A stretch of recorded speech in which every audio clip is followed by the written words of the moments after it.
बिस्मिल्लाहिर्रहमानिर्रहीम। अस्सलामु अलैकुम स्टूडेंट्स। लास्ट लेक्चर में हम लोगों ने एक्सरसाइज 3.1 के पहले 3 क्वेश्चन सॉल्व किए थे। आज हम क्वेश्चन नंबर 4 से स्टार्ट कर रहे हैं। क्वेश्चन नंबर 4 की स्टेटमेंट देखिए पहले। The direction cosines of two lines are lambda 1, lambda 2, lambda 3 and mu 1, mu 2, mu 3। Prove that the product this is zero if and only if the lines are perpendicular. तो सबसे पहले हम direction cosines को use करके दो unit vectors define करते हैं। हमने उनका नेम रख दिया v1, v2। यूनिट वेक्टर्स हैं उन गिवन लाइंस की डायरेक्शन में। तो जो v1 है वो इक्वल होगा हमारे पास lambda 1 i, lambda 2 j plus lambda 3 k, क्योंकि उसके डायरेक्शन कोसाइन हमने कहा था लैम्डा 1, लैम्डा 2 और लैम्डा 3 है। अब यूनिट वेक्टर इसके इक्वल कैसे आता है ये आप लोग खुद देखिएगा। सिमिलरली दूसरी लाइन के डायरेक्शन कोसाइन हमारे पास म्यू 1, म्यू 2, म्यू 3 है, तो उसका यूनिट वेक्टर बनेगा v2 is equal to mu 1 i plus mu 2 j plus mu 3 k। In case of lines to be perpendicular we have, आपको पता है कि जब भी लाइन्स परपेंडिकुलर हों तो उनका डॉट प्रोडक्ट ज़ीरो होता है। तो इन दोनों यूनिट वेक्टर्स का डॉट प्रोडक्ट क्या होगा? ज़ीरो होगा। इनका डॉट प्रोडक्ट कैसे फाइंड करते हैं हम? आई कंपोनेंट से मल्टीप्लाई होता है lambda 1 mu 1 plus lambda 2 mu 2 plus lambda 3 mu 3। तो dot product equal to zero मतलब ये सब कुछ इक्वल टू ज़ीरो। ये हमारे पास कंडीशन आ गई लाइंस के पैरेलल होने की। अब हम देखते हैं जो हमें प्रोडक्ट कहा हुआ है वो किसके इक्वल आता है। ये हमारे पास प्रोडक्ट है। हमने पहली रो को पहले कॉलम से मल्टीप्लाई किया, फिर पहले रो को दूसरे कॉलम से मल्टीप्लाई किया, फिर पहली रो को तीसरे कॉलम से मल्टीप्लाई किया। Similarly second row first column, second row second column, second row third column and so on. तो प्रोडक्ट आप लोग खुद फाइंड करके देखिएगा, खुद अपने हाथ से प्रैक्टिस कीजिएगा। इन सब के सब एंट्रीज़ में से हमारे पास lambda 1 mu 1 plus lambda 2 mu 2 plus lambda 3 mu 3 common आ रहा है। आपने इन सब में से ये कॉमन ले लिया। और लास्ट लेक्चर में भी हमने बताया था कि जब भी आपने मैट्रिक्स में से कुछ कॉमन लेना होता है वो तमाम एंट्रीज़ में से कॉमन लेना पड़ता है। मल्टीप्लाई करेंगे तो वो तमाम एंट्रीज से मल्टीप्लाई होगा, कॉमन लेंगे तो वो तमाम एंट्रीज से कॉमन लिया जाएगा। तो आपने इन सब में से lambda 1 mu 1 plus lambda 2 mu 2 plus lambda 3 mu 3 common ले लिया। अब ये सारा कुछ नल मैट्रिक्स के इक्वल होगा। ए बी नल मैट्रिक्स होगा इफ़ एंड ओनली इफ़ हमारा ये वाला जो एक्सप्रेशन है वो इक्वल हो जाए ज़ीरो के। और अगर ये एक्सप्रेशन ज़ीरो के इक्वल होगा तो हम पीछे ये बात डिस्कस करके आए हैं, तो वो वेक्टर्स क्या होंगे? परपेंडिकुलर होंगे। तो प्रूफ ये हो गया कि इन दोनों का मैट्रिसेस का प्रोडक्ट नल मैट्रिक्स होगा if and only if matrix the lines are perpendicular.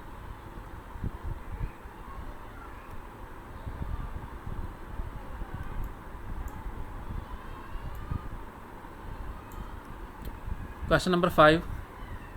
Show that in general for any two matrices A and B which are conformable for addition and multiplication, A plus B whole square is not equal to A square plus 2AB plus B square and A square minus B square is not equal to A minus B into A plus B. Under what conditions equality hold in each case? हमने पहले तो ये proof करना है कि ये relationship जो है इनमें इक्वालिटी होल्ड नहीं करती, ये अनइक्वल होते हैं, और इक्वालिटी कब होल्ड करेगी हमने ये भी बताना है। तो सबसे पहले हम क्या करते हैं, ए प्लस बी होल स्क्वायर की एक्सप्रेशन को सॉल्व करते हैं। तो ए प्लस स्क्वायर का मतलब होता है आपने इसी को इसी से मल्टीप्लाई करना है। ए प्लस बी को मल्टीप्लाई किया ए प्लस बी से, तो पहले आप ए से मल्टीप्लाई करेंगे, ए इंटू ए स्क्वायर हो जाएगा, ए इंटू बी ए बी। फिर जब आप बी से मल्टीप्लाई करेंगे बी इंटू ए, तो वो ए बी नहीं वो बी ए बनेगा। आपको पता है मैट्रिसेस में आप इनकी पोजीशन चेंज नहीं कर सकते। और B into B B square हो गया हमारे पास। अब चूंकि ए बी और बी ए दोनों डिफरेंट हैं, इन जनरल ए बी और बी ए आपस में इक्वल नहीं होते, तो हमारे पास ये वाला एक्सप्रेशन जो है वो A square plus 2ab plus B square के इक्वल नहीं आ रहा। So A plus B whole square is not equal to A square plus 2ab plus B square. Similarly A minus B into A plus B को जब आप multiply करेंगे, A into A square, A into B A B, minus B into A वो minus B A बनेगा, and minus B into B minus B square. तो वो equal A square minus B square के इसलिए नहीं है क्योंकि ए बी और बी ए आपस में कैंसल आउट नहीं हो रहे। क्यों? क्योंकि ए बी और B A in general equal नहीं होते, तो ये एक दूसरे को कैंसिल आउट नहीं करते, इसलिए हमारे पास A square minus B square नहीं बचता। So A minus B into A plus B is not equal to A square minus B square. अब अगर ए बी और बी ए इक्वल हो जाएं तो ये दोनों कैंसिल आउट हो जाएंगे, तो ए स्क्वायर माइनस बी स्क्वायर के इक्वल आ जाएगा। सिमिलरली अगर ए बी और बी ए इक्वल हो जाएं तो ये दोनों ऐड अप होके 2ab बन जाएंगे। तो इक्वालिटी कब होल्ड करेगी? अगर ए बी और बी ए आपस में इक्वल हो जाएं, या हम ये कह सकते हैं A and B commute. Equality holds if A and B commute.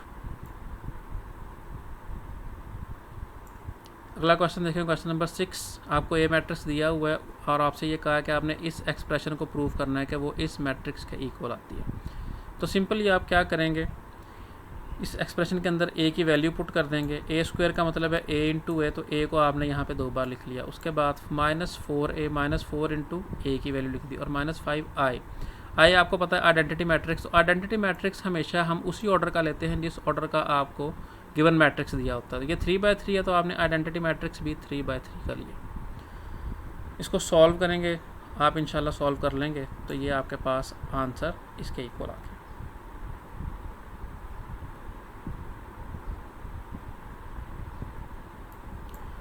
Similarly उसका अगला part a³ -3a² -7a -3i, तो सिमिलरली आप उसको कंप्यूट कर लेंगे। क्वेश्चन नंबर 7 देखें।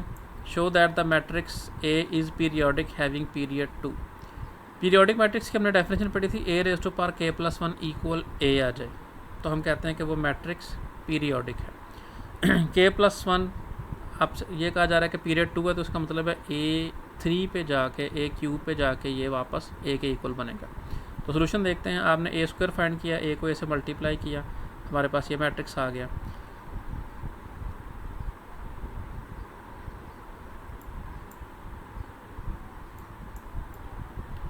इसको दोबारा से a से मल्टीप्लाई किया तो हमारे पास a³ बन जाएगा। मल्टीप्लाई करने से वापस a बन गया, तो हमारे पास पीरियड क्या बनेगा? पीरियड 2। पीरियड 2 कैसे बनेगा? क्योंकि हमने पढ़ा a⁻k+1 = a, तो k की वैल्यू फाइंड करने के लिए उसमें से हमें एक माइनस करना पड़ता है। तो a³ अगर इक्वल a के आया तो a का पीरियड क्या होगा? 3 में से 1 कम, यानी कि 2। Question number 8।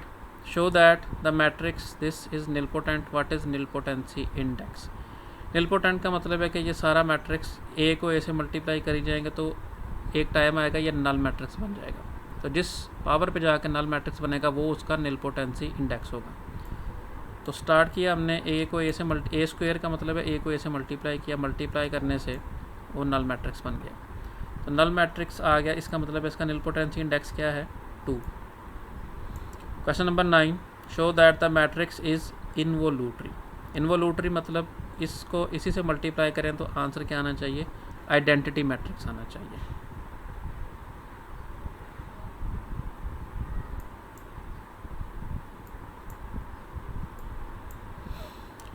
तो ये हमारे पास सोल्यूशन है। हमने इसको लेट कर लिया कि ये a मैट्रिक्स है, तो a को a से मल्टीप्लाई किया यानी a² कंप्यूट करने से हमारे पास ये आइडेंटिटी मैट्रिक्स के इक्वल आया। तो प्रूफ क्या हो गया कि a इज़ इनवोल्यूटरी।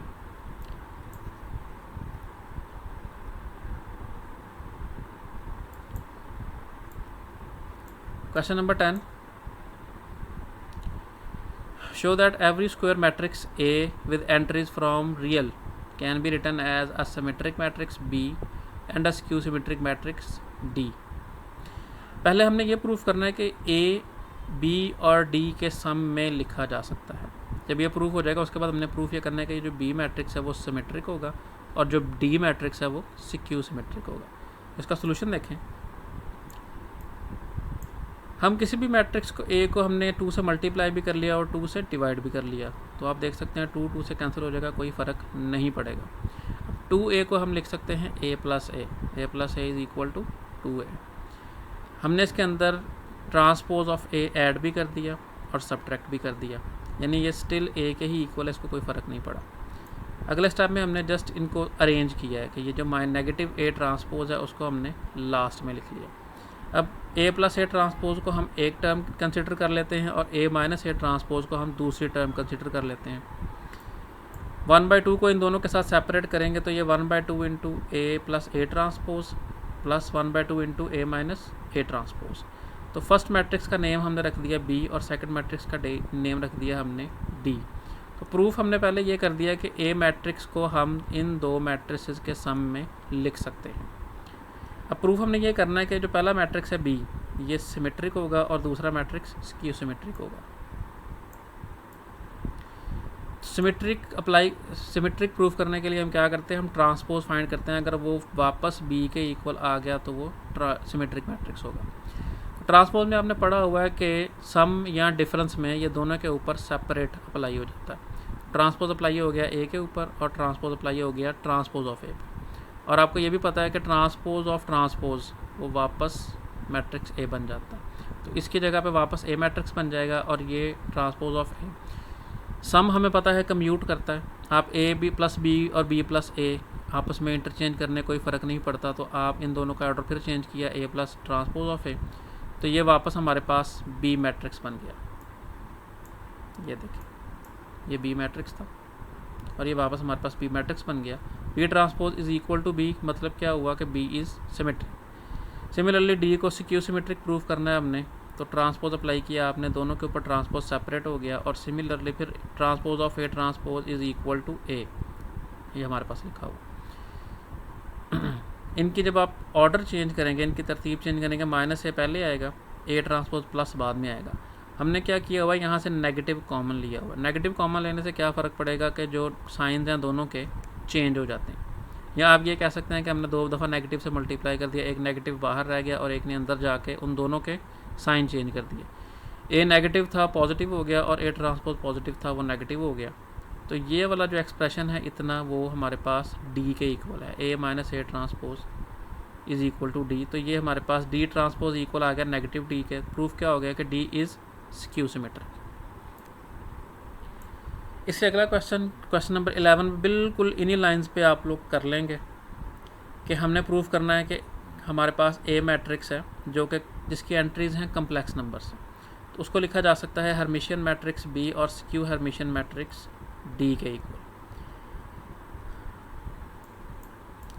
इस तरह से हमने यहाँ पे इसको 2a किया, फिर उसके बाद उसमें ऐड कर दिया ए ट्रांसपोज और सब्ट्रैक्ट कर दिया ए ट्रांसपोज। इस क्वेश्चन में आप क्या करेंगे, ए कॉन्जुगेट ट्रांसपोज ऐड भी कर देंगे और सब्ट्रैक्ट भी कर देंगे। सिमिलरली इन्हीं लाइंस के ऊपर ये सारा का सारा क्वेश्चन आपसे हो जाएगा।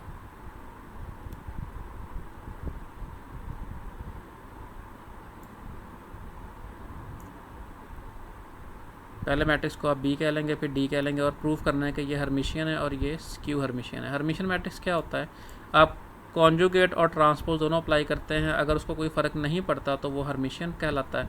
अगर वो नेगेटिव के इक्वल आ जाता है, D conjugate transpose equal to negative D, तो उसको हम कहते हैं वो स्क्यू हर्मिशियन है। तो आप लोग इसको कर लीजिएगा। Question number 12, if A and B are symmetric matrices then prove that AB is symmetric if and only if A and B commute।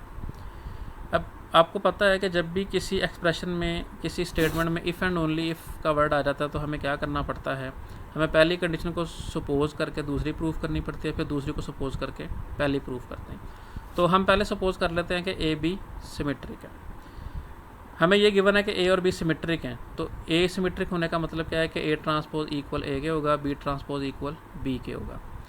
Suppose हमने फर्स्ट कर लिया कि ए बी सिमेट्रिक है, प्रूफ हमने क्या करना है ए एंड बी कम्यूट, यानी A B is equal to B A. A B symmetric है तो उसका क्या मतलब बनता है कि उसका ट्रांसपोज लेने से कोई फ़र्क नहीं पड़ेगा। हमने यहाँ पे अप्लाई कर दिया reversal law of matrices, reversal law of transpose sorry. उसमें क्या होता है कि जिस ऑर्डर में ट्रांसपोज अप्लाई करने से पहले दिए होते हैं उसका ऑर्डर चेंज हो जाता है कि बी बाद में था पहले आ जाएगा और ए पहले था बाद में चला जाएगा। दोनों का ट्रांसपोज जब आप सेपरेट करेंगे तो उनका ऑर्डर चेंज हो जाता है। अब हम पहले क्या है कि बी ट्रांसपोज इक्वल है बी के, तो यहाँ पे बी ट्रांसपोज की जगह आप बी पुट कर सकते हैं। ए ट्रांसपोज इक्वल ए के है तो आप ए ट्रांसपोज की जगह पे ए अप्लाई कर सकते हैं। तो हमारे पास प्रूफ क्या हो गया, A B A is equal to A B, यानी कि ए एंड बी कम्यूट। पहली कंडीशन हमने सपोज करके दूसरी वाली को प्रूफ कर दिया। अब हम दूसरी को सपोज करेंगे और पहली वाली को प्रूफ करेंगे। Conversely suppose that A B is equal to B A, यानी ए एंड बी कम्यूट। तो दोनों साइडों पे हम लोगों ने ट्रांसपोज अप्लाई किया। राइट साइड पे हम लोगों ने reversal law of transpose apply कर दिया, बी ए होल ट्रांसपोज बन जाएगा A transpose into B transpose. और हम क्योंकि ए और बी दोनों सिमेट्रिक हैं, ए ट्रांसपोज इक्वल है ए के और बी ट्रांसपोज इक्वल है बी के, हमारे पास क्या प्रूफ हो गया कि A B whole transpose is equal to A B, यानी ए बी के ऊपर ट्रांसपोज अप्लाई करें तो उसको कोई फ़र्क नहीं पड़ता, यानी ए बी सिमेट्रिक मैट्रिक्स है।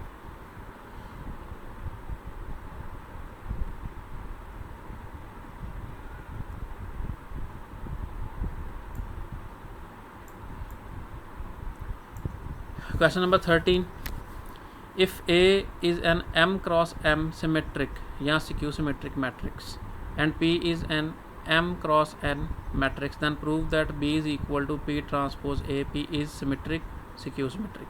अगर हम A को सिमेट्रिक लेते हैं तो हमें प्रूव करना पड़ेगा B भी सिमेट्रिक है, और अगर हम A को स्क्यू सिमेट्रिक सपोज करते हैं तो B को स्क्यू सिमेट्रिक ही प्रूव करना पड़ेगा।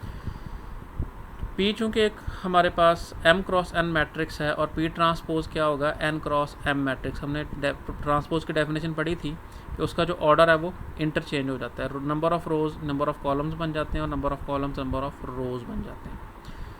सो B is equal to P transpose into A into P is an N cross N matrix. अब ये N क्रॉस N मैट्रिक्स कैसे बनाई इसको आप लोग खुद देख लीजिएगा, इन तीनों को ऑर्डर लिखिएगा और मल्टीप्लाई होने के बाद जो ऑर्डर आएगा वो आप लोगों को पता चल जाएगा।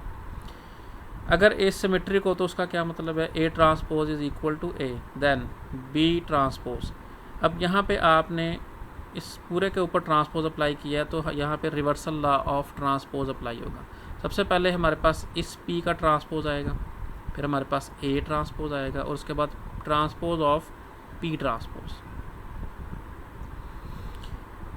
P transpose as it is रहा, ए ट्रांसपोज हम कह चुके हैं क्योंकि ए सिमेट्रिक है तो ए ट्रांसपोज इक्वल टू ए, और ट्रांसपोज ऑफ पी ट्रांसपोज पिछले क्वेश्चन में आपने देखा था जब दो दफ़ा ट्रांसपोज अप्लाई हो जाए तो वो वापस पी बन जाता है। तो ये बी की वैल्यू हमारे पास पी ट्रांसपोज ए पी था तो वापस ये बी का ट्रांसपोज वापस बी के इक्वल बन गया। इस बात का क्या मतलब है, बी इज़ सिमेट्रिक। अगर हम ए को स्क्यू सिमेट्रिक सपोज करते हैं यानी A transpose is equal to negative A, तो फिर क्या होता है, बी ट्रांसपोज के ऊपर अप्लाई करें तो पहले पी ट्रांसपोज फिर ए ट्रांसपोज फिर transpose of P transpose. P transpose as it is, A transpose चूँकि ए स्क्यू सिमेट्रिक है नेगेटिव ए के इक्वल आ रहा है, और ट्रांसपोज ऑफ पी ट्रांसपोज वापस पी के इक्वल आ गया। अब आप यहाँ से नेगेटिव को अगर कॉमन लेते हैं तो पी ट्रांसपोज ए पी, ये वापस हमारे पास बी की वैल्यू बन गई, नेगेटिव साथ में लगा रह गया। Transpose of B is equal to negative B, showing that B is skew symmetric.